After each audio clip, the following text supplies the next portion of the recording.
So, Devin, how would you define a sanctioned interpretation? Well, a sanctioned interpretation is something that the IATF issues that will update one of the requirements in the standard. It's voted on at every IATF meeting, which happens twice a year, and the results of that meeting lets us know whether we can post it or not. But typically it's something that may be out of date, or the way it was originally written wasn't to the intent that we thought it was.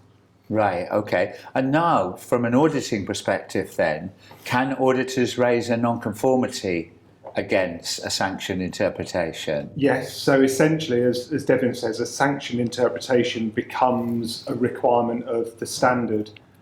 So by definition, they become auditable requirements, and as such, potentially a non-conformity could be raised against any of the requirements, including sanctioned interpretations.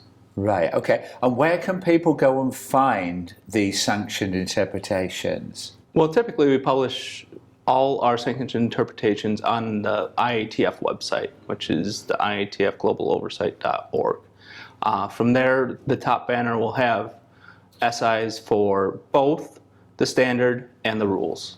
Yes. Right, okay. That's a good point. Yeah, and maybe we can look at an example of a sanctioned interpretation.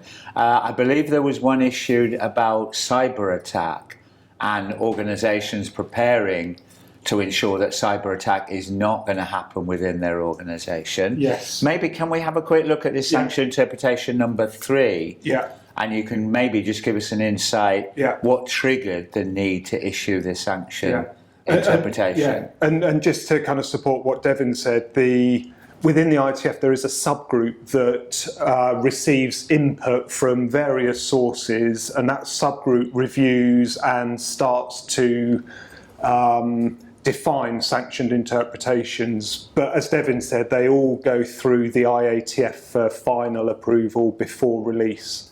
Yeah. And maybe give us an overview of the structure of a sanctioned interpretation. How do IATF lay those sanctioned interpretations out? Right. So every sanctioned interpretation is obviously going to have the number, followed by the IATF reference, so the clause reference, basically. And then the sanctioned interpretation itself will show the new wording in blue with the existing wording. We always make sure to keep the way it was previously written and then add the new wording in blue. And then underneath it, you will find the reason for the sanctioned interpretation. Right, okay. And some of these may take an organisation a little while to review and make modifications to their management system. How long does an organisation have to take these interpretations and ensure their management system addresses it? So right at the beginning of the sanctioned interpretation file, so you download it from the website, there will be dates, and it will refer to the sanctioned interpretation number and then the effective date. And generally when they're issued, that time is factored in, so the time for both auditors, third party and organisations to understand and implement the requirements. Right. So it seems to me that these are important from an auditor perspective, but also the organisation needs to understand them. Where can we access and how can we ensure that if there are interpretations posted, we get notified? Is there any automatic way we can do that? So once again, if you go to our website, IATFglobaloversight.org, you will find on the lower right-hand side a subscribe button.